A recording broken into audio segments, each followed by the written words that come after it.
సీతక్క గారు ఎంతసేపు గత ప్రభుత్వ బకాయిలని మా మీద బుద్ధి చల్లే ప్రయత్నమే చేస్తూ ఉన్నారు అధ్యక్ష.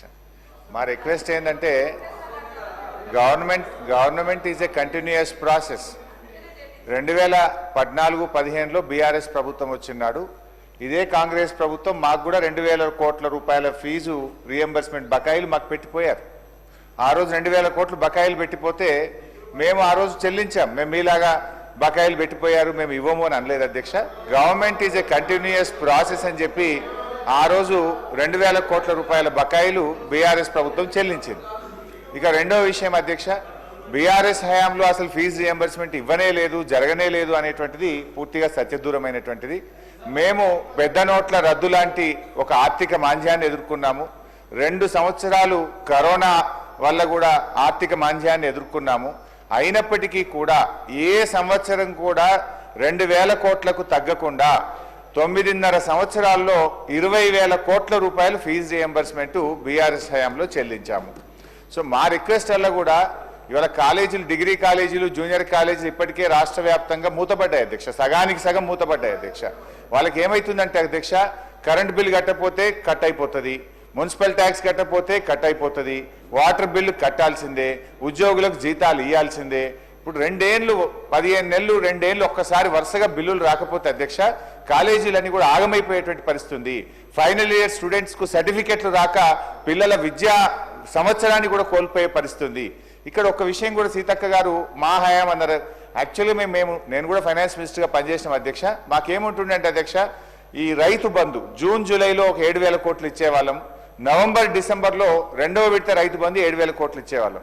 ఎప్పుడైనా నేను కూడా డిసెంబర్లో మీటింగ్ పెట్టి జనవరి, ఫిబ్రవరి, మార్చ్ ఈ 3 నెలల్లో ఫీజు రియంబర్స్మెంట్ ఇచ్చేవాళ్ళం. ఎందుకంటే 2 సార్లు రైతు బంధు పోయినప్పుడు ఫైనాన్స్ మీద కొంత ఒత్తిడి ఉండేది.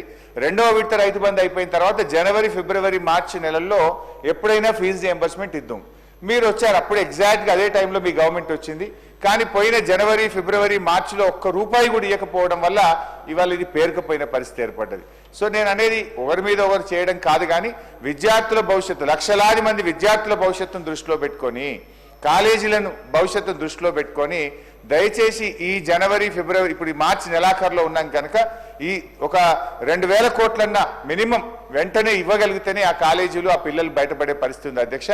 మన సీతక్క గారు ఒక 800 కోట్లు ఇచ్చామన్నారు. ఇవన్నీ కూడా కేంద్ర ప్రభుత్వం నుంచి ఎస్సీ ఎస్టీ కాంపోనెంట్ కింద ఢిల్లీ నుంచి ఏవైతే డబ్బులు వచ్చినాయో అంతవరకు పాస్ ఆన్ చేసిండ్రు. రాష్ట్ర ప్రభుత్వం నుంచి మాత్రం నిధులు విడుదల చేయడం లేదు. మీరు బడ్జెట్లో పెట్టారు, మొన్న బడ్జెట్లో పెట్టిందన్న ఈ మార్చ్ 31 లోపు తప్పకుండా విడుదల చేసి ఆ విద్యార్థుల భవిష్యత్తును, కాలేజీల భవిష్యత్తును కాపాడాలని మీ ద్వారా ప్రభుత్వాన్ని కోరుతున్నాం. గౌరవ మంత్రి వర్యులు.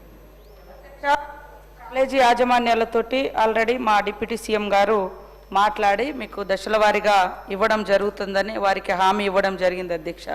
ఎవరి సర్టిఫికెట్లు కూడా ఆపొద్దని కూడా వారు ఆదేశించడం జరిగింది అధ్యక్ష. అదేవిధంగా కున్నంనేని సాంబశివరావు గారు పర్ఫెక్ట్గా ఏ టైంలోపు మీరు ఇవన్నీ ఏ వాయిదాల పద్ధతిలో ఏ కాలేజీలకు చెల్లిస్తారని అడగడం జరిగింది. తప్పకుండా దశల వారీగానే వాళ్ళను సంతృప్తిపరిచే విధంగా యాజమాన్యాలకు చెప్పడం జరిగింది.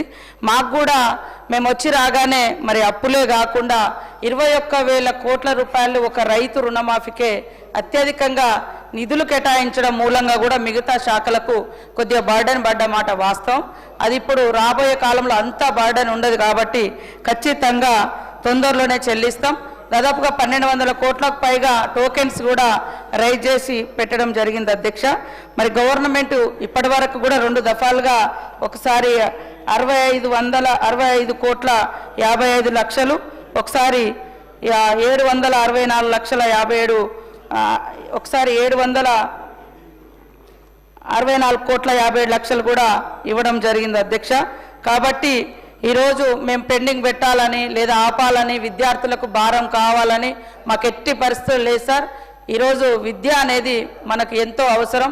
అవే మన విద్యార్థులే నేటి మన మానవ వనరులు. కాబట్టి ఖచ్చితంగా అవన్నీ క్లియర్ చేసే ప్రయత్నంలోనే కొద్దిగా డిలే అయింది. అందులో కూడా మీరు పెట్టినే మళ్ళీ మీరు పెట్టిరని అంటారు. అరే మీరు చేస్తేనేమో గొప్పగా చెప్పాలంటారు, మీ తప్పులు అడుగుతానేమో అడగొద్దు అంటారు. అరే మేము కూడా కడుతున్నాం, మేము కట్టలేదు అంటే కదా మీరు బాధపడాలి. ఇది విద్యార్థులది, ఇది విద్యార్థుల కోసం కాబట్టి అందుకనే బాధ్యత ఉన్నటువంటి నాయకుడిగా మా డిప్యూటీ సీఎం గారు పిలిచి వాళ్ళతో మాట్లాడి మా సిచ్యువేషన్ ఇది ఉందయ్యా, మీరు విద్యార్థులను ఇబ్బంది పెట్టకండి అని వాళ్ళతో మీటింగ్ పెట్టడం జరిగింది, వాళ్ళకు అష్యూరెన్స్ ఇవ్వడం జరిగింది. కాబట్టి మేము ఆపుతామని అనడం లేదు, ఇస్తున్నాము. కంటిన్యూస్ ప్రాసెస్ అదే బిల్స్ అనేది. కాబట్టి ఖచ్చితంగా దశల వారీగా తొందరలో ఇవ్వాలని మా సీఎం గారు కూడా ప్రత్యేక ఇంట్రెస్ట్ తోటే ఉన్నారు. ఆ గతంలో ఒకసారి ప్రకటించి కూడా ఉన్నారు, తొందరలోనే క్లియర్ చేస్తామని. ఆ మాటను తొందరలోనే నిజం చేసుకుంటామని తెలియజేస్తా ఉన్నాం.